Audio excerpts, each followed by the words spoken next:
ज्या दिवशी ठेका मिळाला, ज्या दिवशी वर्क ऑर्डर मिळाली, त्या दिवसापासून आजपर्यंत या कंपन्यांनी संगनमतानं कुठल्याच दिवशी 190 पेक्षा जास्त कामगार पुरवलेले नाही.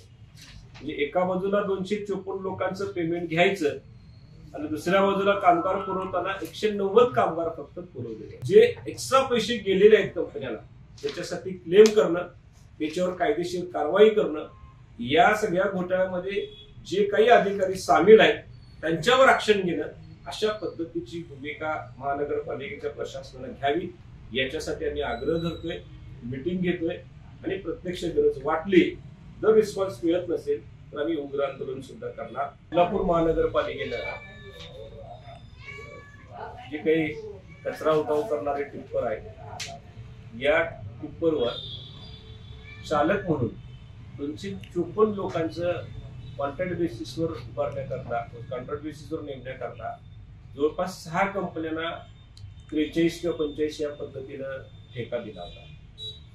तर या ज्या काही 6 कंपन्या आहेत, रक्षक security services and system private limited, Sai agencies, DBK facility services private limited, Siddhivinayak enterprises, HS services provider, सक्षम फॅसिलिटी सर्व्हिसेस प्रायव्हेट लिमिटेड, या 6 कंपन्यांनी मिळून 254 लोकांना पुरवण्याची जबाबदारी एका पद्धतीने घेतली. एका व्यक्तीमागे म्हणजे एका टिप्पर चालकामागे जवळपास 25,300 रुपये महानगरपालिका या कंपन्यांना देते. 254च्या हिशोबाने जर आपण केला तर तो प्रत्येक कामगाराला 25,300 रुपये मिळायला पाहिजे. त्याच्यामध्ये जवळपास 21,000 त्यांच्या प्रत्यक्ष खात्यावर आणि बाकीची जी रक्कम आहे ती PF आणि ESIC इतर टॅक्सेसच्या माध्यमातून त्यांच्या खात्यावर जमा व्हायला पाहिजे. तर याच्यामध्ये बारकाईनं बघितलं, ज्या दिवशी ठेका मिळाला, ज्या दिवशी वर्क ऑर्डर मिळाली, त्या दिवसापासून आजपर्यंत या कंपन्यांनी संगनमतानं कुठल्याच दिवशी 190 पेक्षा जास्त कामगार पुरवलेले नाही. म्हणजे एका बाजूला 254 लोकांचं पेमेंट घ्यायचं आणि दुसऱ्या बाजूला कामगार पुरवताना 190 कामगार फक्त पुरवलेले आहेत. तर जे 190 कामगार कामावर राहिले, टिप्पर चालक कामावर राहिले, त्यांना सुद्धा अतिशय तुटपुंजा पगार मिळतो. म्हणजे कुणाच्या खात्यावर 14,000, कुणाच्या खात्यावर 15,000, कुणाच्या खात्यावर 16,000. PF ESIC वेळेत भरले जात नाही, काही महिन्यामध्ये भरलेच नाहीये. तर अशा पद्धतीचा हा 1.5 कोटीच्या आसपासचा अपहार, 1.5 कोटी रक्कम आजपर्यंत या कंपन्यांनी, महानगरपालिकेचे अधिकारी आणि या कंपन्यांचे जे तथाकथित इथले कारभारी आहेत, जी सूत्र हलवत आहेत कंपन्यांची, या सगळ्यांनी मिळून 1.5 कोटीच्या आसपासचा हा घोटाळा केलेला आहे. हा घोटाळा आम्ही 254 लोकांची यादी मागितल्यानंतर तुमच्या हातामध्ये 254 लोकांची यादी मिळते, पण प्रत्यक्ष ज्यावेळी सकाळी आपण कामाच्या ठिकाणी ज्यावेळी प्रत्यक्ष आपण व्हिजिट करतोय त्यावेळी हे लक्षात येते, हे फाळणी पुस्तक आहे.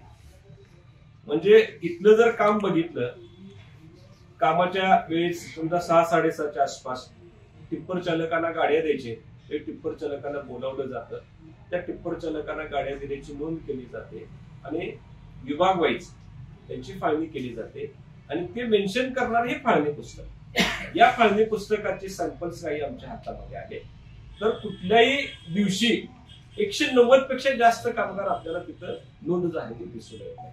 प्रत्यक्ष 254 वजा 190 म्हणजे जवळपास 60 ते 65 कामगार, 180, 60 ते 65 कामगार हे फेक पद्धतीनं, चुकीच्या पद्धतीनं त्यांचे अकाउंट तयार करणे आणि त्यांच्या खात्यावर मग ट्रान्सफर करणे, अशा पद्धतीचा जो काही खेळ आहे, अशा पद्धतीचा जो काही अपहार आहे तो या कंपन्या करतायत.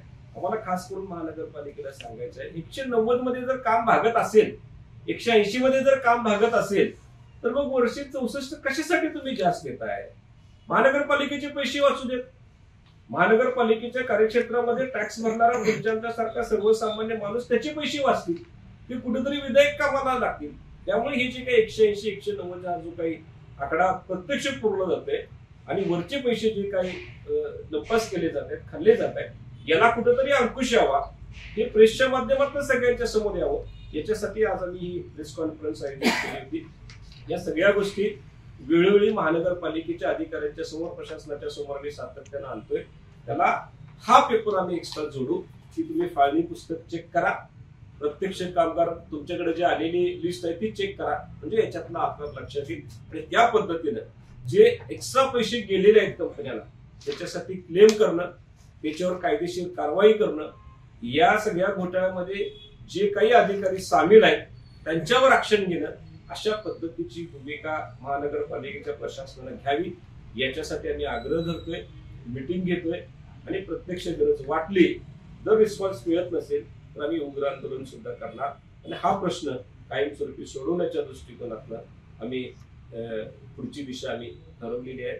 या निमित्तानं मला एकच सांगायचं आहे, अरे कामगारांचे सुद्धा पैसे तुम्ही खायला मागं पुढे बघत नाही, ते तरी सोडा, बाकीच्या तर गोष्टी आहेतच, पण जो ऊन वारा थंडी पाऊस याची तमाना बळायचा जो टिप्पर चालक काम करतोय त्याचे पैसे पण तुम्ही खात असला तर ही कोल्हापूरची जनता तुम्हाला माफ करणार नाही. आणि प्रशासनाने यांच्यावर अतिशय गांभीर्याने कारवाई करावी, याच्यासाठी आग्रह करून आम्ही पुढची दिशा ठरवली. 6 कंपन्या राजकीय लोकांच्या असं वाटतं, म्हणजे काही राजकीय लोकांच्या जरी नसतील तर राजकीय लागेबांधे 100% आहे. कंपनी जरी राजकीय नसेल तर त्याचे लागेबांधे, त्याचे हस्तक, त्याचे कारभारी हे सगळे राजकीय आहेत. आणि राजकीय प्रेशर वापरायचा, पुरेपूर प्रेशर करायचं, महापालिकेच्या अधिकाऱ्यांना भीक घालायची नाही, त्यांच्या कुठल्या पत्राला उत्तर द्यायचं नाही, त्याला कुठल्याही पद्धतीने जुमानायचं नाही. हम करे सो कायदा, तर मला सांगायचं हे चालणार नाही. कोल्हापूर आहे, इथला आवाज उठवला जाणार आणि न्याय मिळवला जाणार. स्पेशियस, लक्झुरियस, सगळं मिळेल अगदी मनासारखं. बटू बिल्डर्स यांचा नवीन गृहप्रकल्प गृहलक्ष्मी रचना.